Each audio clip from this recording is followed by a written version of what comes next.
कभी ऐसा महसूस हुआ है कि आजकल की दुनिया में ना एक अजीब सी बेचैनी है, एक ऐसी कैफियत जो हम में से बहुत सौ को अंदर ही अंदर खाती रहती है। तो आज हम एक ऐसे ही खुतबे का तज्जिया करेंगे जो इसी जदीद दौर की बीमारी की जड़ तक पहुंचने की कोशिश करता है। चलें देखते हैं कि ये क्या है। ये सवाल है ना, आज के दौर की पूरी कहानी है। हम सब मुसलसल किसी न किसी चीज के पीछे भाग रहे हैं, और चाहिए और बेहतर चाहिए, लेकिन दिल का सुकून है कि कम से कम होता जा रहा है। तो आखिर ये चक्कर है क्या?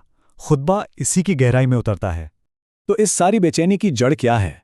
खुतबे के मुताबिक इसकी जड़ एक बहुत पुरानी पेशिनगोई में बताई गई है। नबी ने एक रूहानी बीमारी से खबरदार किया था, और वो बीमारी क्या थी?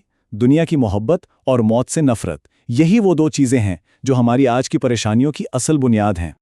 अच्छा, तो इस रूहानी बीमारी का एक नाम भी है, वहन।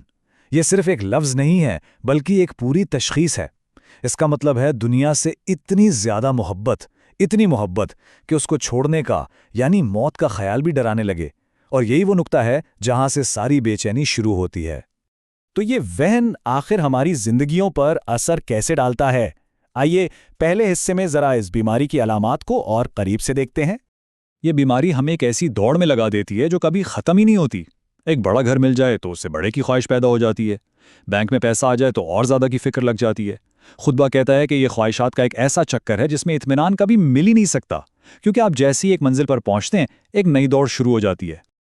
लेकिन सवाल यह है कि क्या इस दौड़ के अलावा कोई और रास्ता भी है? यहाँ खुतबा हमें कुछ ऐसी कहानियां सुनाता है जो एक बिल्कुल ही अलग तस्वीर दिखाती हैं।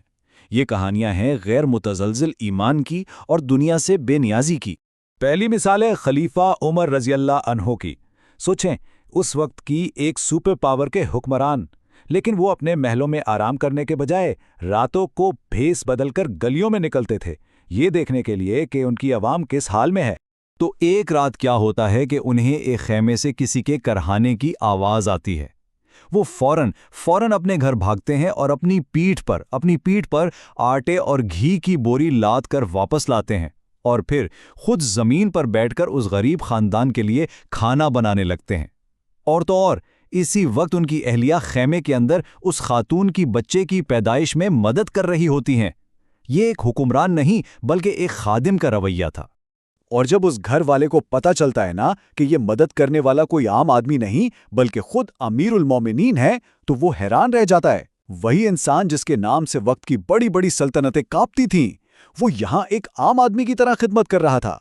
ताकत और आजिज़ी का ये इम्तिजाज वाकई हैरान कुन है। अच्छा, अब एक और कहानी सुने। ये एक माँ की कहानी है, जंग के ज़माने की।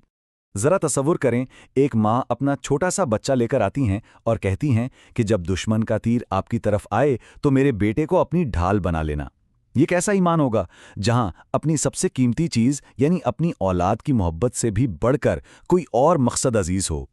तो ये देखें, हमारे सामने दो बिल्कुल अलग तस्वीरें हैं। एक तरफ वो दुनिया की ना ख़त्म होने वाली दौड़, और दूसरी तरफ ये कुर्बानी और ईमान। चलें अब इन दोनों को आमने सामने रखते हैं और देखते हैं कि जदीद मसले की जड़ असल में है कहाँ। यहाँ दो अलग सोच का फर्क बिल्कुल साफ नजर आता है। एक सोच का मकसद है बड़ा घर, लग्जरी कार, बैंक बैलेंस और समाजी हैसियत, जबकि दूसरी सोच की मंजिल है नेक अमाल, खुदा की रजा और आखिरत की कामयाबी। दोनों के रास्ते भी अलग हैं और मंजिलें भी। खुतबे में ना एक बड़ी ज़बरदस्त मिसाल दी गई है। सोचें कि आप एयरपोर्ट पर हैं। आप वहाँ की कुर्सियों या सामान पर अपना हक तो नहीं जताते, ठीक है ना? क्योंकि आपको पता है कि आपकी फ़्लाइट आने वाली है और आपने यहाँ से चले जाना है। बस दुनिया में भी ऐसी रहने का तसव्वुर पेश किया गया है। इसे इस्तेमाल करें, लेकिन इसके मालिक ना बन बैठें। तो फिर हल क्या है इस सब का? खुतबा कहता है कि हल इबादत में है, लेकिन इबादत का मतलब सिर्फ वो नहीं जो हम आम तौर पर समझते हैं। यहाँ इबादत का मतलब सिर्फ नमाज रोज़ा नहीं है। खुतबे के मुताबिक असली इबादत है ज़िंदगी के हर मामले में खुदा के हुक्म की मुकम्मल पैरवी करना। मतलब जो करने को कहा वो कर लिया, जिससे रोका उससे रुक गए, बस, चाहे अपनी अक्ल में बात आए या ना आए। इस बात को समझने के लिए एक और बहुत दिलचस्प कहानी है बादशाह महमूद गजनवी और उनके गुलाम अयास की। बादशाह अपने दरबार में एक बहुत ही कीमती हीरा लाता है और अपने वजीरों को हुक्म देता है, इसे तोड़ दो। अब सारे वजीर अपनी अपनी अक्ल लड़ाने लगते हैं। एक कहता है, बादशाह सलामत, ये तो बहुत कीमती है। دوسرا بولتا ہے اسے خزانے میں رکھوا دیں، مطلب سب بادشاہ کو مشورے دینے لگتے ہیں کہ یہ حکم ٹھیک نہیں۔ لیکن پھر باری آتی ہے ایاز کی۔ وہ کچھ نہیں سوچتا، ایک پتھر اٹھاتا ہے اور ہیرے پر دے مارتا ہے۔ جب بادشاہ پوچھتا ہے کہ تم نے ایسا کیوں کیا تو اس کا جواب سنیں۔ وہ کہتا ہے ہیرا ٹوٹ جائے کوئی بات نہیں، میرے بادشاہ کا حکم نہیں ٹوٹنا چاہیے۔ اس کے لیے حکم کی قیمت ہیرے کی قیمت سے کہیں زیادہ تھی۔